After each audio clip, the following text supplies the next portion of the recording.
Hi, it's Tim, and I'm back with some more tips, tricks, and techniques to help improve your culinary IQ. We're going to use some of that pumpkin that we froze in the previous episode, and we're going to make a delicious side dish for Thanksgiving today. We're going to be making pumpkin gnocchi. There's two secrets to gnocchi. The first secret is you want to keep all the ingredients as dry as possible. That means you have to add less flour, which will make for a lighter gnocchi. The other thing you want to do is keep as much air incorporated into your batter or dough to once again make that gnocchi nice and light and fluffy. The first ingredient in gnocchi is potatoes. Now instead of just boiling the potatoes, which of course will add water, we can roast the potatoes. The easiest way to roast a potato for gnocchi is to peel it, and then you just throw it in the oven unpeeled for about 30 to 40 minutes depending on the size of the potato. The next thing we want to do is to keep that potato light, airy, and fluffy. We don't want to mash the potato. The best thing that you can do is to rice it, but if you don't have a ricer, you can always just grate it on a good old-fashioned cheese grater.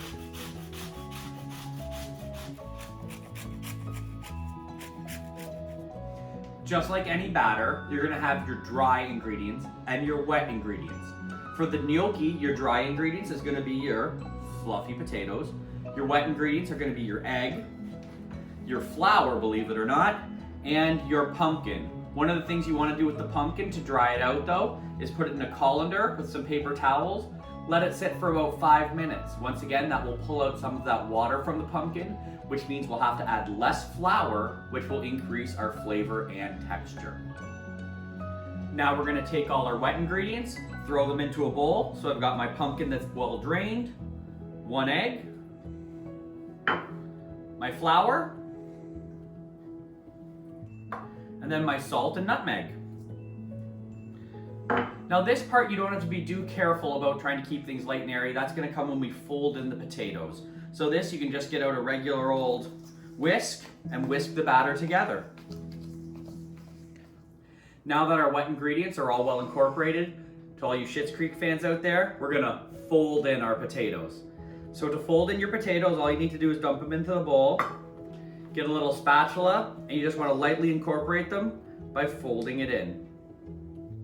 So once again, you just take your spatula, run it right along the side of the bowl, and you literally just fold it. Incorporating everything, but trying to maintain all of that beautiful light fluffy air that's in the potatoes. And once all your ingredients are folded together, you just need to put this batter in the fridge for about 20 to 30 minutes. That'll help it set up, which just makes it a little bit easier when you go to roll your gnocchi. Now that we've folded our potatoes into our batter, we're going to roll that out onto a floured surface. Just get a little bit more flour on the top, and we're just going to shape it into a little loaf. Not all pumpkins are made equally, not all potatoes are made equally. If your batter's a little wet, just add a little bit more flour during this step.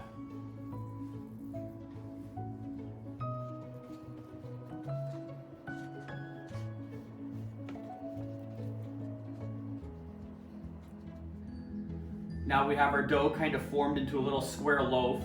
The easiest way to shape the gnocchi is actually to take out a knife. You just want to cut a strip of your dough. Take that over here and just kind of roll it out very gently into a little tube. Then you can take your knife and just cut it into little squares.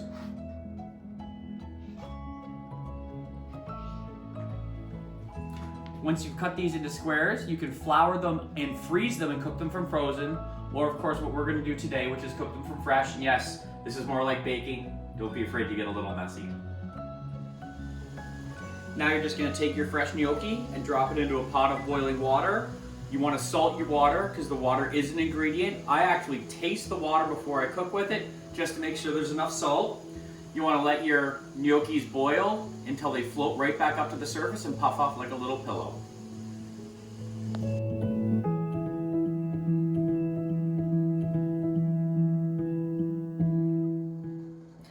Now all our gnocchi are floating, so we can scoop them out of the water with a slotted spoon. You just want to make sure to get a lot of that excess water off of them. And then you can throw them on a baking sheet with some parchment paper just so they don't stick. You want to let them dry and cool before you fry them. Of course, if you're making this for Thanksgiving, you can actually cook them up to this point a day or two ahead of time and put them in the fridge, and then all you need to do is fry them up on that busy Thursday. Now that your gnocchi's cooled for at least 15 to 20 minutes and all that water's evaporated, we're good to fry it. Of course, if you made it the day before and it's Thanksgiving, this is all you need to do once your guests are there, even better. You're gonna take a nice heated pan that's well oiled. You're just gonna drop your gnocchi in there, and you're gonna let it fry on both sides.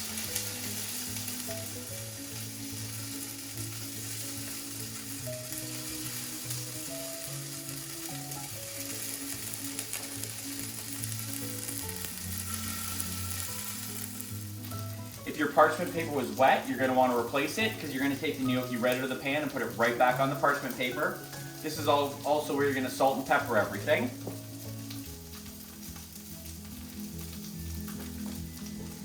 And you're also going to want to flip it.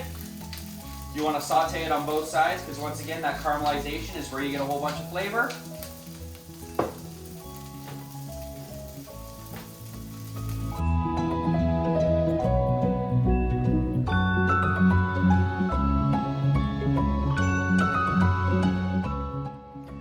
Gnocchi's all fried up and ready to go. This can actually sit there for probably about an hour or so, and you can warm it up in the oven at the last minute. Now it's time to make the sauce. We're gonna make a sage butter sauce today. So for the sage, you can't actually cook with the stems, so you have to pull the leaves off individually. And you're just gonna wanna roll them up and give them a quick chiffonade, like so.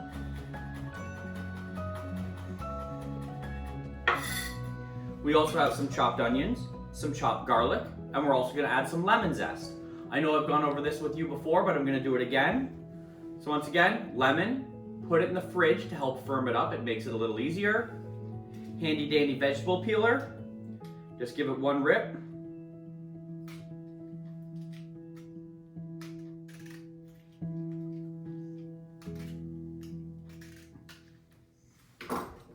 And you just take those long strands that you got right there, and all you need to do is chop them up with a knife.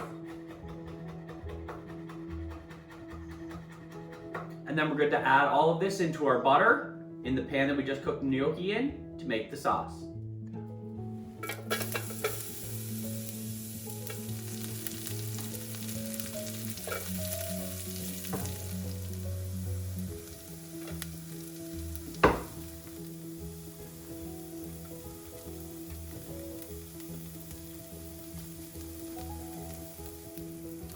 Now that we've sauteed up the onions, the garlic, the sage, and the lemon zest, we're just gonna add our butter. Remember, this is a brown butter sauce, so you're gonna cook the butter until it foams up a second time after it's melted.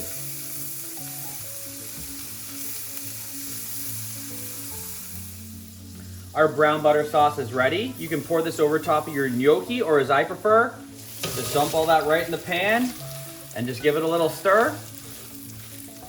And in about 30 seconds, it'll be ready to dump onto a plate to serve.